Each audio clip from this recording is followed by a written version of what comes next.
the key scraped in the lock at 3:15 a.m., sharp as a knife against bone.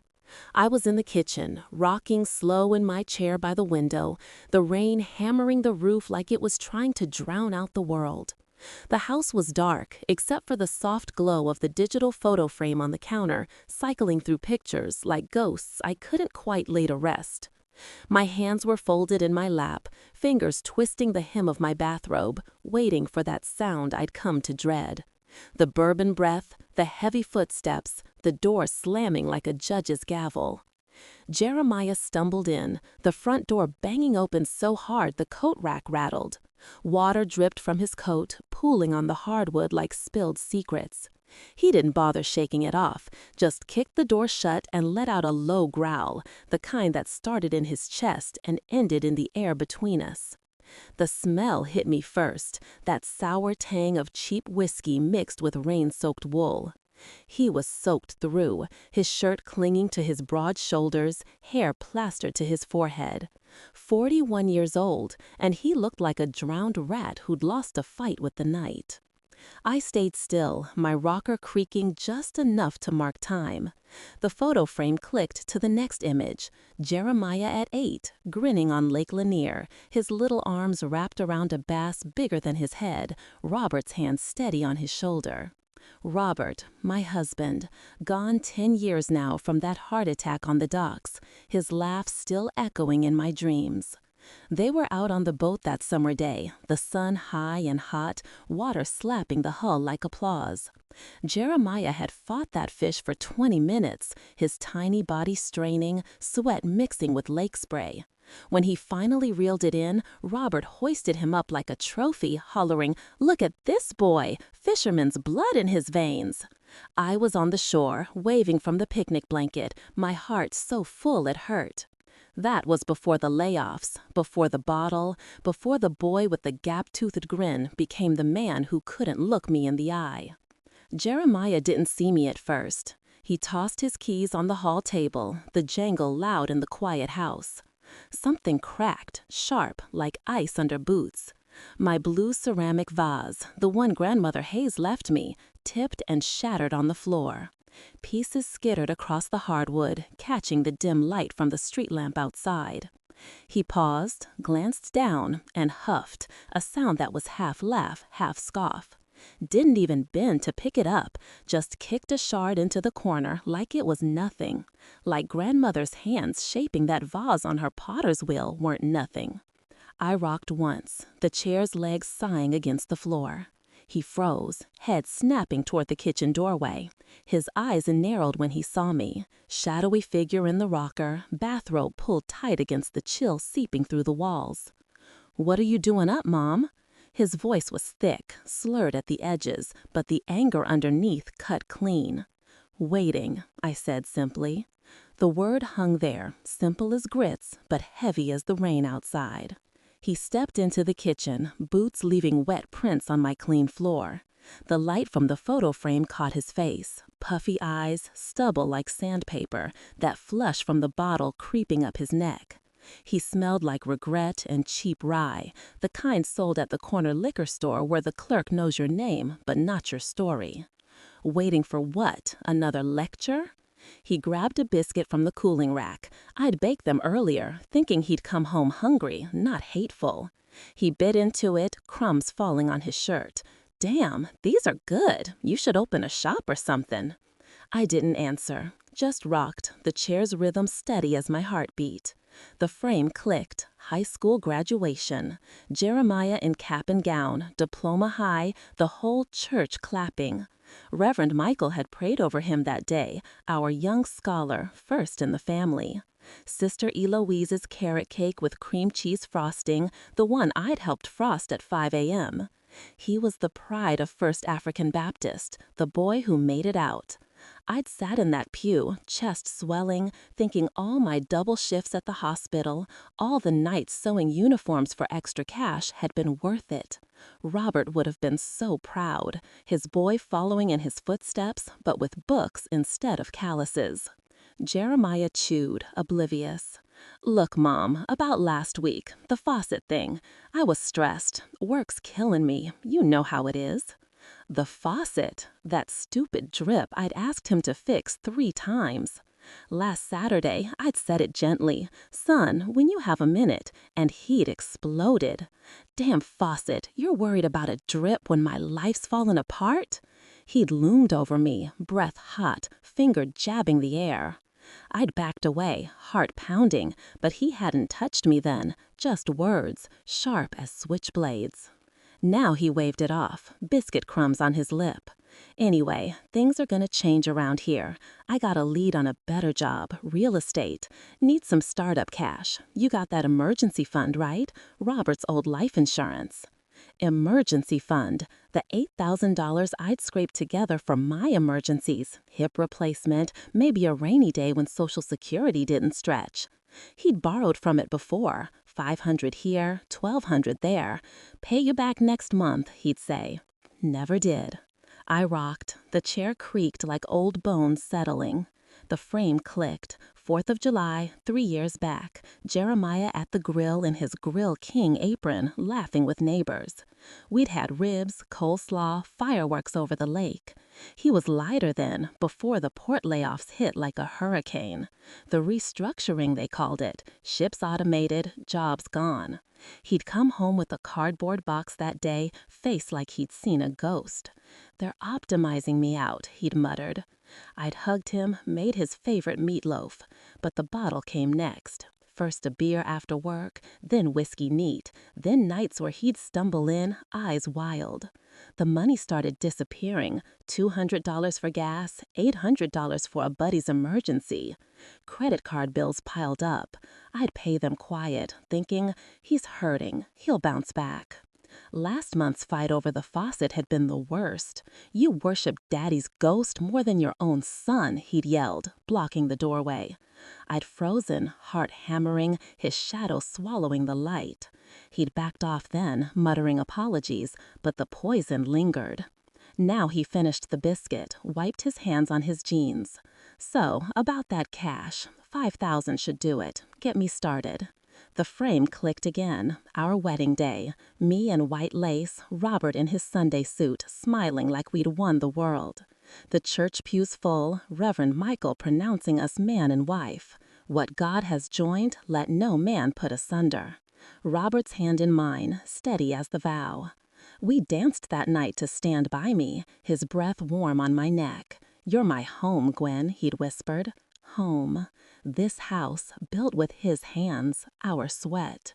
Jeremiah leaned forward. "Mom, you hearin' me?" I stopped rocking, stood slow, my joints protesting, walked to the half-bath under the stairs. The door clicked shut. Mirror gleamed under the nightlight. I flipped it on. The woman staring back had a split lip, blood crusting the corner, bruise blooming on her cheek like an ugly rose.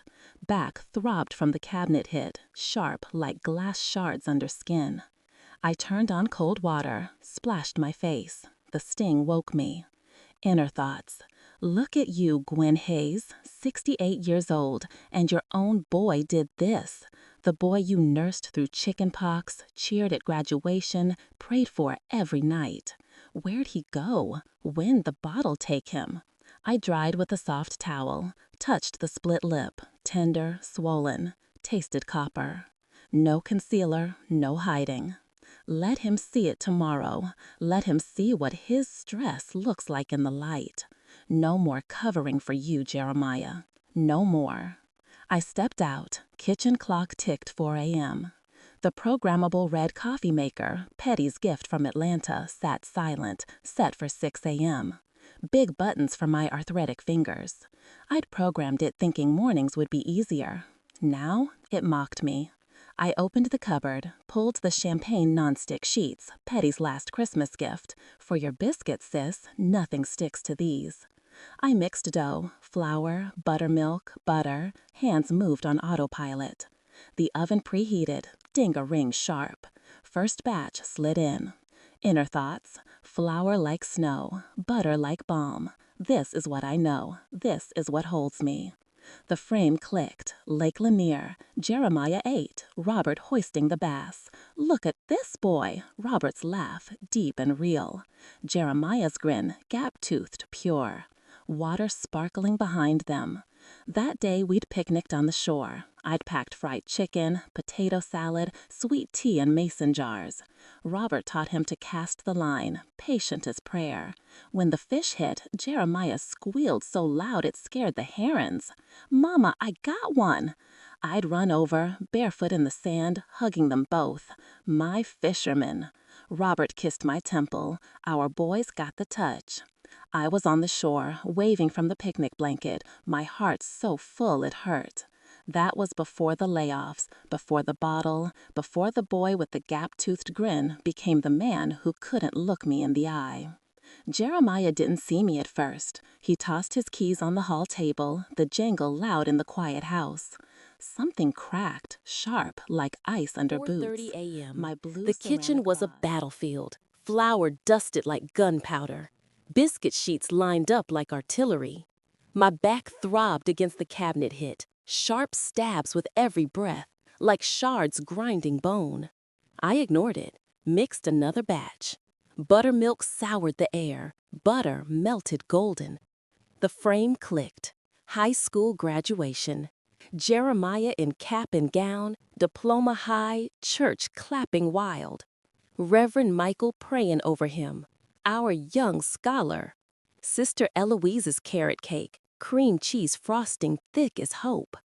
I'd helped frost it at 5 a.m., kitchen warm with oven heat, Jeremiah's laugh filling the room. "Mama, you're the best." The whole community came, neighbors, cousins, folks who'd watched him grow.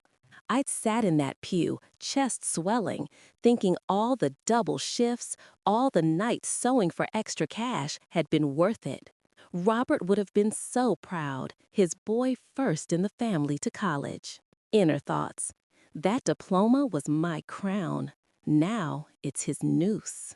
I shaped dough balls, rolled them gentle on the champagne sheets. Pet's gift, nothing sticks to these, sis. Non-stick promise. Like I'd hoped for him. Back ached deeper. Cabinet edge had caught just right, bruise blooming under skin. I pressed a hand there, felt the heat. The frame clicked. 4th of July, 3 years back. Jeremiah at the grill king apron flapping, laughing with neighbors.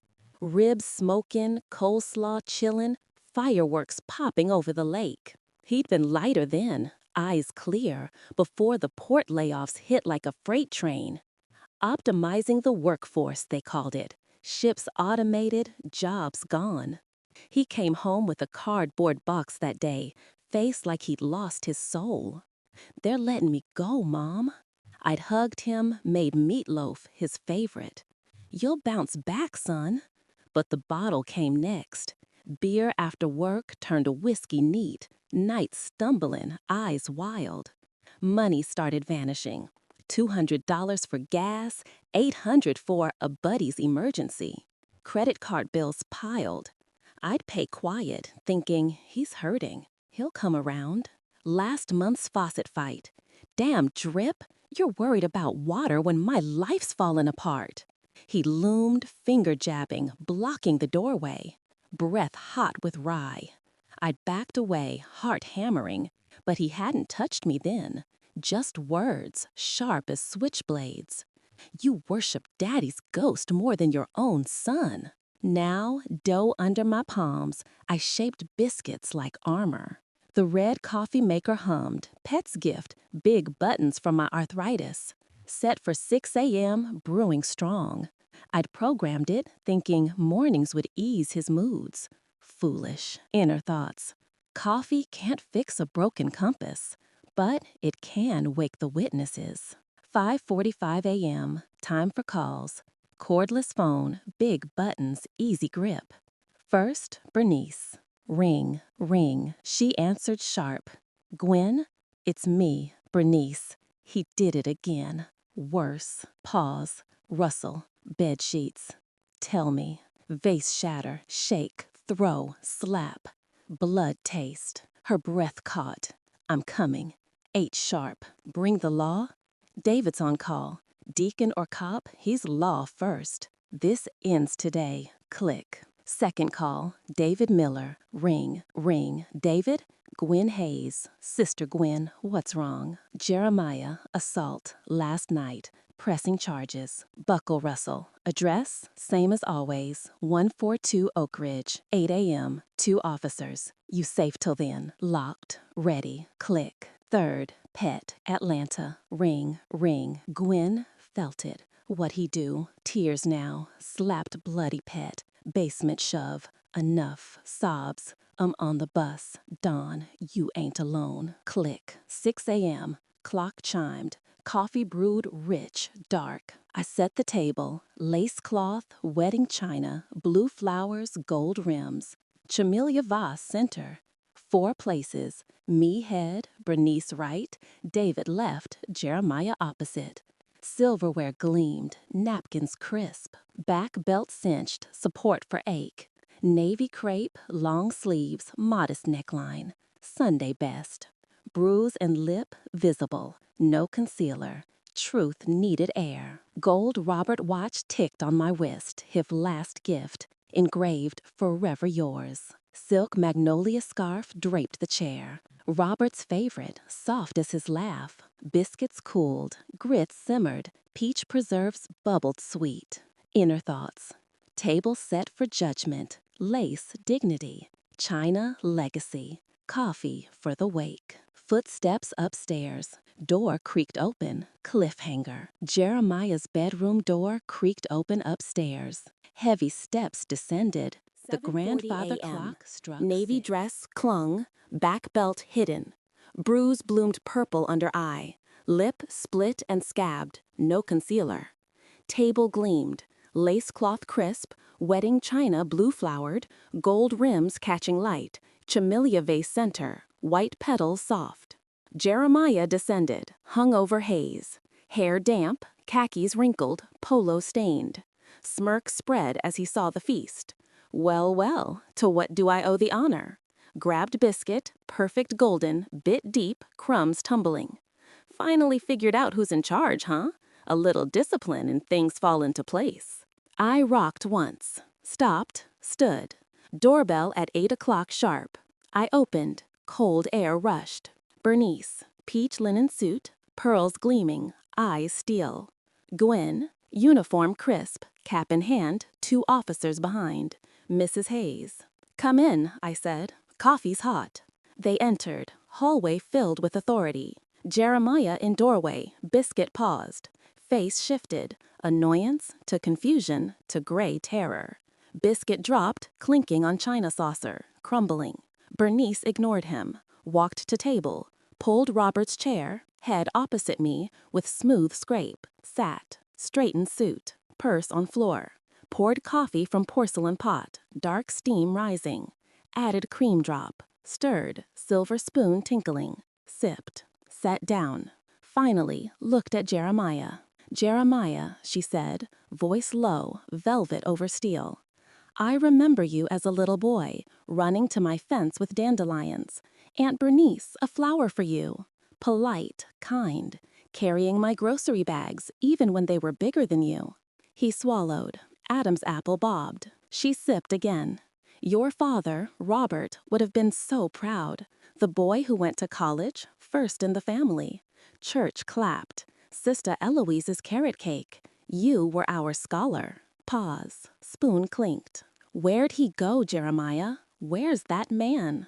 Jeremiah opened mouth. Croak escaped. Aunt Bernice, this family misunderstanding. Family misunderstanding? Bernice's eyes narrowed. Spoon set down, final. Look at your mother's face, boy. Look close. He couldn't. Eyes dropped to floor, to biscuit crumbs. That on her lip, bruise under eye, that looked like a misunderstanding to you? Silence. Rain pattered. David stepped forward, notepad out, voice grave. Jeremiah Hayes, we've got multiple complaints. Disturbing peace last 6 months. Loud noise, late night music, shouting. Jeremiah hunched. That was bar fight at Salty Dog 3 weeks back. Restrained by security, released with warning. Flip page.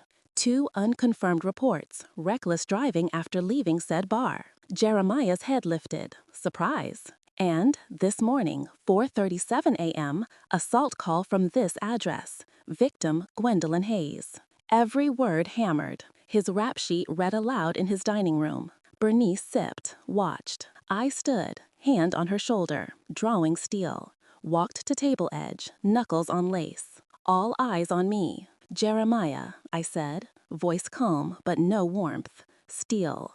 Family matter, you call it? He met my eyes, first time. Family is your father, Robert, working sun up to sundown at the port. Calluses thick as his love, back aching to put books in your hands, food on this table. That's family. Step closer. Family is me, double shifts at the hospital, sewing uniforms nights, fingers bleeding so your college tuition paid, so you'd have better than us. That's family. He shrank. And you? Voice rose, not yell, but force. What did you do with it? Took his sacrifice, my sacrifice, spat on it, turned demotion frustration into a weapon, aimed at me, the one who never quit on you. Tears streamed, didn't wipe, let them fall, witnesses. Night after night, son, I sit in that kitchen. Used to pray for your safety, success. Now, pray you go straight to bed without speaking. Pray to poison your poison misses me. Pray to be invisible in my own home. He sobbed, self-pity. You turned my sanctuary into prison, my love into sentence. David nodded, signal. Eyes straightened, back belt held, navy crepe flowed. Inner thoughts. This is it, the verdict. Not hate, love with teeth. David, stand up, hands behind your back. Jeremiah jumped, chair banged. This is a family matter. Cliffhanger. David, family matter ended when you raised your hand. Now it's law. Cuffs clicked. Jeremiah screamed, "You'll regret this, Mama." Car door slammed. Silence Cuffs fell. clicked, steel teeth locking fate. David recited Miranda, voice monotone as church litany. Jeremiah's scream echoed, "You'll regret this, Mama." Car door slammed outside. Engine hummed away. Rain pattered. Silence crashed in. Heavy, light, free. My knees buckled. Bernice caught me, strong arms, peach linen soft. "Easy, Gwen, it's over." The other officer pulled a chair. I sank. Hands trembled. Silk magnolia scarf slipped from lap, Robert's favorite, soft as his laugh. David holstered cuffs. "He's at the station, processing. You'll need to come down later for the full statement." I nodded, voice gone. Pet burst in. Atlanta bus got her early. Wet coat, eyes wild. "Gwen!" Hugged me fierce. I felt it, all night. What'd he do? I whispered it. Vase, shake, throw, slap, blood. She sobbed. "Oh, sister, my brave, broken sister." Bernice stood. "We'll get justice, but first, tea." Week 1. Nightmares clawed. Jeremiah's face, boy to monster. Vase shards and dreams. Pet glued them, blue ceramic whole again, cracks faint. "Kintsugi," she said, "Japanese art, gold in the breaks, stronger." Security system installed. Cameras on porch, keypad by door. First night, arming beep felt like locking a cage. Safe. Therapy with Dr. Simone Dubois, chamomile office, soft chair. First session, I froze. Shame lump in throat. She waited. "The body remembers," she said. "Let it speak." Words tumbled. Fear, guilt, love turned toxic. She nodded. "You're not the failure here. You're the survivor." Jail letter arrived day 4. Plain envelope. Handwriting mine new. Sat on porch, rocked, opened. "Mom, I don't know how to start. Sorry isn't enough. I've said it before, meant nothing. These 3 weeks sober, nothing to hide behind, longest, clearest of my life. Saw the wreckage, you, my wreckage. Image of your face, fear in your eyes, never forget. Hate myself for it. When cuffs clicked, hated you, blamed you. But here, quiet, understood. You hit emergency button. Plane crashing, I fought the flight attendant. You stopped me, saved my life. Not asking forgiveness, don't deserve. Just needed you to know I know what I did. Your son, Jeremiah. Tears blurred ink. Not sadness, hope, relief. His real voice, lost boy inside. Court day 21. 6 months inpatient rehab. 1 year probation. Mandatory therapy. Final mediation 6 months later. Diner booth halfway between homes. Apple pie to share. He sat across, thinner, eyes clear. Mom, I understand now. Silence was verdict. Breakfast, courtroom. I nodded. Forgiveness isn't forgetting, it's boundaries. We won't live together again, ever. He agreed. Coffee every 2 weeks, public place? Yes. Inner thoughts. Not the same. Sadder, but safe. Like pie, warm, but not burning. 1 year later, porch sunset. Tablet video calling pet. Gwen, you look peaceful. I am. House quiet, but good quiet. She smiled. Jeremiah? Groceries bagger, rinse apartment, sober. Therapy, coffee dates, boundaries hold. Pet nodded. A mother's love sometimes has to be cruel to be kind. I laughed soft. And you? What would you have done? Comment your city below. Final thoughts. Silence was my verdict. Breakfast, my courtroom. Love with teeth. Healed? Not yet, but healing. Cliffhanger. Porch swing creaked. Doorbell rang.